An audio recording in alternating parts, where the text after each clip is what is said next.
What'd you see from Root today? What kind of went wrong for him out there? Well, really been locating. He was pitching from behind a lot, and it just was, a tough situation. Wind blowing out hard, behind in the count.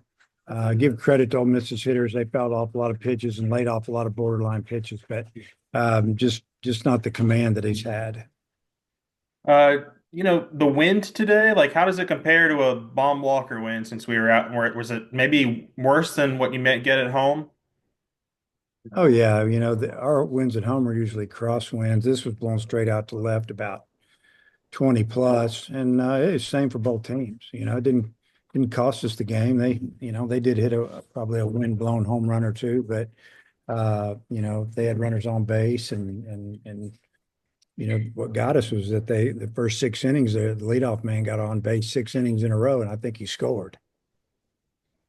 Yeah, given the context of, the bullpen and what the game, the situation they came into, are you at least pleased with how those guys maybe got through the innings? Yeah, they slowed it down, especially Bybee. I thought he threw really well and got our first leadoff man out in the seventh, and got our first zero there, and then he got another one in the eighth. So, I thought the bullpen did a good job. Last one from me. Do you lean on your experience from Arlington this year, losing the Friday night game and coming back and winning the next two? Well, one game at a time. So, it's just one of 30. There's a bunch of them. So, our guys are just, disappointed we lost, but we gotta learn from it and just move on. Matt, go ahead. Yeah, hey Dave, one error today, and then your outfielders left their feet a couple of times, turned maybe singles into doubles. Were you disappointed with the defensive play? Well, I think just the one play, because that ball is going to drop, and if it had been a dive where it hits your glove, but it was 3 and 4 feet in front of him, and with two outs and a runner scores from first, and really that was really the play that we shouldn't have had. And then, the ball that Iredale just took it out of his glove. He was trying to turn a double play on a ball that wasn't hit very hard, and he dropped the ball. So I wasn't really disappointed in our outfield play. I mean, we had our center fielder crashed into the wall full speed just about, and he didn't catch the ball, but it was a really good effort. On that little flare where they had a double, it looked like Vahiva was running in. Could you describe what was happening on that play It's defensively? called the runner was stealing the base, and he was going to cover. Okay.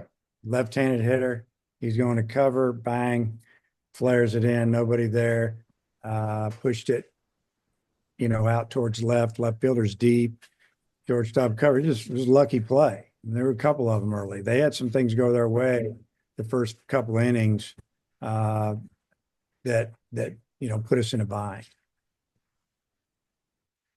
Daniel, go ahead. Yeah, hi, Coach. I guess Ole Miss had 2 sacks coming in on the day. It seemed like they were, more than willing to square around to bunt. Is that something that you're going to have to adjust on the fly as far as your alignments moving forward? No, we know how to defend the bunt. The one bunt was an incredible bunt. I mean, he bunted it perfectly. Runner on first and second, nobody out. You already got like a 3 or 4 run lead. You're down in the order a little bit, the bottom half. You're just trying to, tack on runs. And I think it's probably because they felt like that we would make a run at them, which we did really. Just kind of maybe one big hit away in that inning. We scored a couple runs, and you know, so yeah, it's they sack bunted. We threw a guy out. They ran a sack bunt, and the left-hander bunted a perfect bunt. And it's the way it is. Your third baseman has to stay back a little bit just in case they try to steal. But just credit, it was just a great bunt.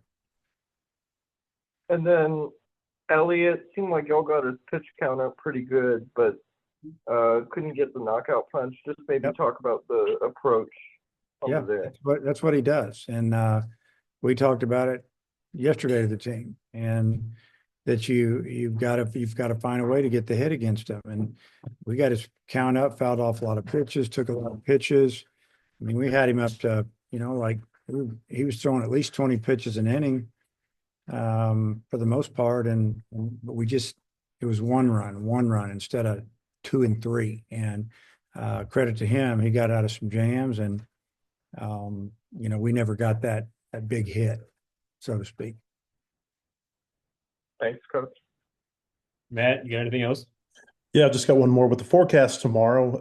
Has there been any discussion about playing a doubleheader on Sunday, or do you wait around tomorrow, and at what time do you think that decision is made? Well, I'm supposed to get a call probably in the next hour, and they're gonna set a time. It doesn't look like we're gonna try to play at regular time. It'll supposed to rain unless it's changed in the last 4 or 5 hours that we've been at the field. I think it's supposed to rain all day and maybe lighten up at 6 or 7 o'clock. So I should know pretty soon, and then I'll get it to Oliver, and then we'll go from there. And if we don't play, we play 2 sevens on Sunday.